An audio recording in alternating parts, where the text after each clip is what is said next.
Ma'am, the topic for our project is blind navigation using ultrasonic sensors and Arduino. This is Mukilan here. Along with me, I have Amulya and Padmapriya, who are my project mates. Over to Padmapriya. Ma'am, the main aim of our project is to investigate the development of a navigation aid for the visually impaired people. This aid is portable and gives information to the user about the walking routes. So, ma'am, we have designed this project by adding some electronic components and sensors.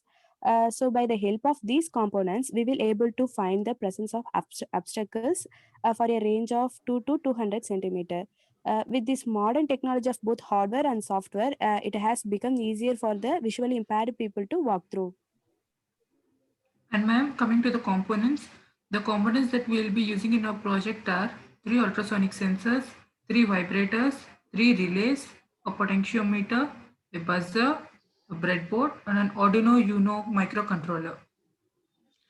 As Amulya said, the ultrasonic sensor is the one that will be detecting the obstacles, ma'am. It has 4 pins: VCC, ground, eco, and trigger pin. The VCC pin is the one that supplies the ultrasonic sensor. So this is connected to a common VCC input point, which is in turn connected to the 5-volt pin of our Arduino Uno. And the ground pin of our ultrasonic sensor is also connected to a common ground, which is in turn connected to the ground of our Arduino Uno, ma'am. The trigger pin is the one that sends out the signal, and the eco pin is the one that receives the signal. So if you can notice, ma'am, the trigger pin is connected to pin number 13 of our Arduino Uno, and the eco pin is connected to pin number 10 of our Arduino Uno. This is the same connection which I've repeated for the other 2 ultrasonic sensors as well, except that the pin numbers would change for the respective ultrasonic sensor. Now, ma'am, we are having 3 ultrasonic sensors, so one on the front, one on the left, and one on the right, ma'am, so that it gives a clear field of sensing for the user, ma'am. And the next one is the potentiometer. The potentiometer can measure both analog as well as digital values. So the black color wire is the digital pin of the potentiometer. So it's connected to pin number 6, which is the digital pin of our Arduino Uno. And the analog pin is in turn the blue wire, which is connected to pin number AO of our Arduino Uno. And the ground pin is connected to the common ground, which is also connected to the ground of our Arduino Uno, ma'am. The next, we have 3 vibrator modules along with 3 relay modules. So as usual, the ground pin of our vibrators are connected to the common ground, and the relay has multiple input and output terminals. So the green color wire, if you can see, that is connected to the common voltage input, that is the 5-volt input point. This supplies a vibrator module. And the blue color wire, if you can notice, ma'am, is the one which is connected to the pin number 5 of our Arduino Uno. The same connection is repeated for the other 2 vibrator and relay modules as well. The last one which we'll be using here is our buzzer. The buzzer has a ground pin which is connected to the ground of our Arduino. And the yellow color wire is the pin which is connected to pin number 7, which is a digital pin of our Arduino Uno. So if we can refer to the code, ma'am. Yeah, so this is basically what I had explained earlier, like the each and every pin configuration. ePin 1 and tPin 1 represents ultrasonic sensor 1, 2, and 3 respectively. Here we have defined a few variables such as duration and distance, which we'll be using later on in our code. And ma'am, as you know, the trigger pin sends out the signal, so it will be taken as output, whereas the echo pin will receive the signal, so it is taken as input. And the same is done for all the 3 ultrasonic sensors. And coming to the buzzer pin, vibrator pin, and potentiometer pin, these are coded for output. And next, if you see, it's void loop. So the loop statement marks the starting of our distance calculation. And initially, we are measuring the analog readings from a potentiometer. And then we are converting into distance. The analog read function reads the voltage values from the potentiometer. And then this voltage is converted into distance and stored in the variable named V. And this V will be used as the threshold for maximum distance beyond which the buzzer stops beeping. And after that, if you see, initially we will be bringing all the trigger pins of the ultrasonic sensors to off state. And we are delaying the state for 2 microseconds, and this is done to ensure that all the ultrasonic sensors are in same state of functioning.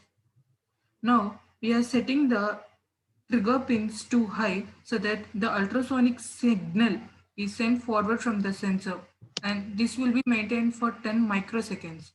And then the trigger pin is set to off state, and the pulse that is sent from the trigger pin strikes the obstacle and returns back through the echo pin.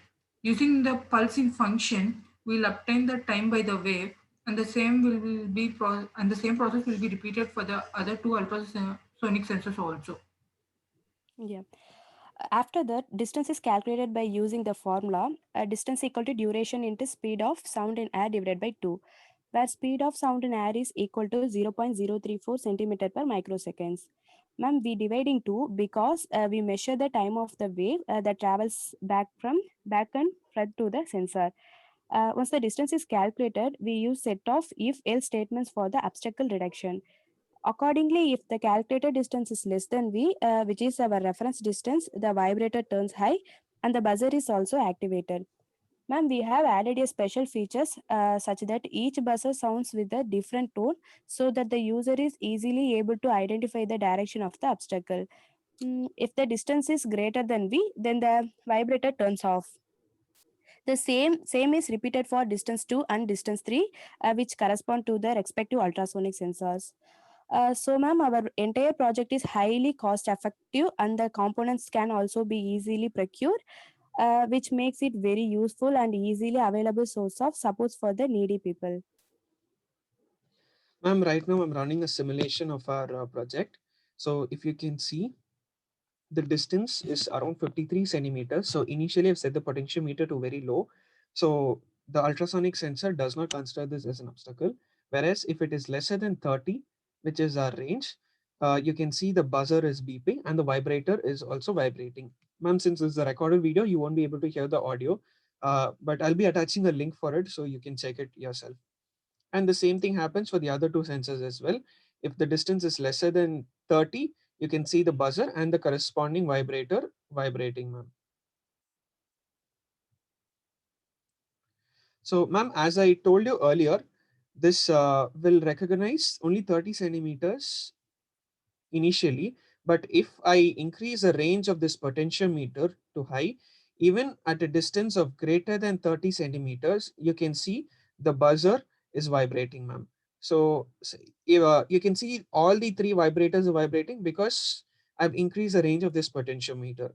But then if I decrease the range right now, nothing will vibrate, ma'am. So this is the working of our project. And that's all about the project, ma'am. So hence this is a very, very simple device that is used to detect obstacles. And we firmly believe that this will help revolutionize the world of the blind. Thank you so much, ma'am. Thank you, ma'am. Thank you, ma'am.